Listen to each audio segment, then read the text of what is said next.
नमस्कार। मुद्दे की बात में आज हम बात करेंगे सहरसा जिले की, जहां से विधानसभा की सीटों का सवाल है। आगामी विधानसभा चुनाव को लेकर सहरसा में क्या तैयारी है, जब आप तमाम पार्टी के कार्यकर्ता अपने अपने स्तर से अपने विधानसभा चुनाव को लेकर तैयारी जोर शोर से शुरू कर दी है। चुनावी तापमान धीरे धीरे अब सहरसा में भी दिखने लगा है। सहरसा में 4 विधानसभा क्षेत्र हैं। सहरसा विधानसभा से अरुण कुमार यादव राजद के नेता हैं। जफर आलम सिमरी बख्तियारपुर से राजद के नेता हैं। वहीं रत्नेश सदा जो जदयू से सोनवर्षा राज से नेता हैं। महिषी से अब्दुल गफूर, इनका निधन हो गया है, जो कि राजद नेता थे और ये आरक्षित सीट भी है। चुनाव का दौर आ गया है। लुभावने वादे देकर फिर से नेताजी आएंगे। अभी हम अपने संवाददाता से जुड़ेंगे जो सहरसा से हमसे जुड़ेंगे। इनका नाम है सरफराज आलम और ये अभी इस बात पे प्रकाश डालेंगे। मैं आपसे ये जानना चाहता हूँ, यहाँ का चुनावी मुद्दा क्या होगा? पिछले 30 वर्षों से हर बार चुनाव से पहले बड़े बड़े नेताओं के द्वारा ओवरब्रिज निर्माण कराने का वादा किया जाता है, लेकिन कोई नेता इसे पूरा नहीं करता है। जबकि ओवरब्रिज नहीं होने के कारण पूरा शहर जाम से त्रस्त रहता है। बंगाली बाजार ढाला शहर के बीचों बीच है। रेलगाड़ी आने जाने के क्रम में ढाला बंद रहने के कारण भयानक जाम लग जाता है। उस जाम में कभी कभी एम्बुलेंस फंस जाती है, जिसमें इमरजेंसी पेशेंट रहता है। घंटों जाम में फंसे रहने के कारण कई बार पेशेंट की मौत ढाला पर ही हो जाती है। स्कूल जाने वाले बच्चों फंस जाते हैं जाम के कारण, जिसमें पूरा शहर अस्त व्यस्त हो जाता है। इस ओवरब्रिज का शिलान्यास रेल मंत्री अधीर रंजन चौधरी जी ने किया था और लालू यादव जैसे दिग्गज नेताओं द्वारा कई बार किया जा चुका है, लेकिन इसे सिर्फ चुनावी मुद्दा बनाकर छोड़ दिया गया है। अच्छा, तो आपने अभी सुना कि जो शहर के बीचों बीच एक रेलवे फाटक है, जो कि पूरे शहर का ट्रैफिक उस होके गुजरता है और उस रेलवे फाटक के लिए बरसों से यहाँ पे एक ओवरब्रिज बनना का काम बाकी है। लेकिन शिलान्यास हो गया, उद्घाटन हो गया, लेकिन अभी तक वहाँ पर ओवरब्रिज नहीं बना है। हमारे संवाददाता ने इस बात पे प्रकाश डाला है और नज़दीक से इस बात को देखा है और वहाँ पर जनता से भी बात की है। चलिए, ये तो अब आप मुझे ये बताइए सरफराज जी कि वहाँ पर चिकित्सा की कैसी सुविधाएं हैं? वहाँ और उसके आसपास की विधानसभा की सीटों में चिकित्सा की सुविधाएं कैसी उपलब्ध है वहाँ पे? सर, चिकित्सा का भी सुविधा ठीक नहीं लग रहा। और जैसे कि आपको बता दें, कोरोना वैश्विक महामारी से पूरा देश परेशान था। बाहर फंसे मजदूर भी अपने घर आ गए हैं जी। उनके सामने भूखमरी का समस्या है। वह बाहर से घर आ गए हैं।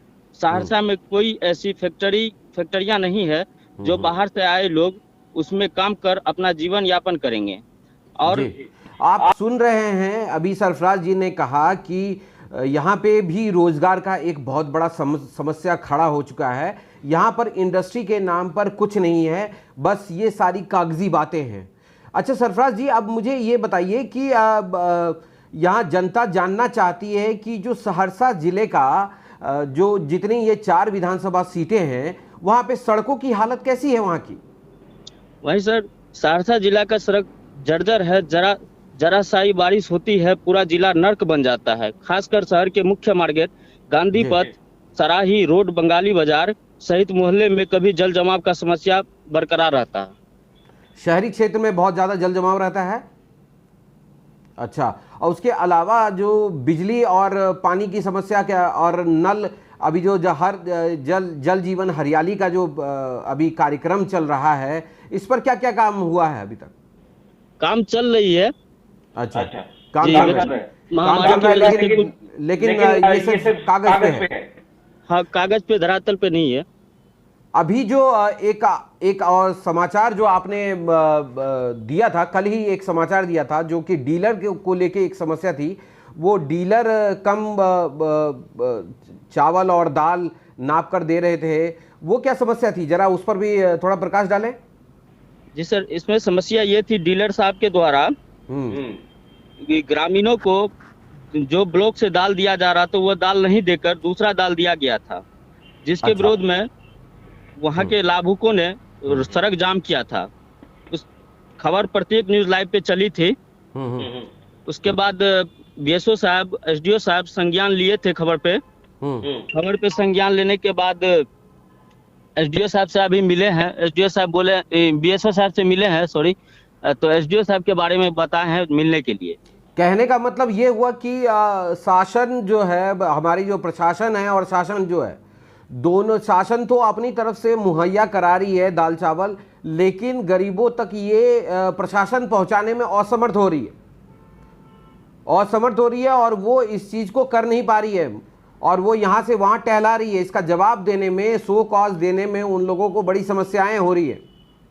यही आपका कहना है? चलिए सरफराज जी, इतनी बातों में आपने ये तो बता दिया कि जो इतनी समस्याएं हैं, पिछली बार चुनाव के मुद्दों में इन्होंने जरूर वादे किए होंगे कि सड़कें बननी चाहिए।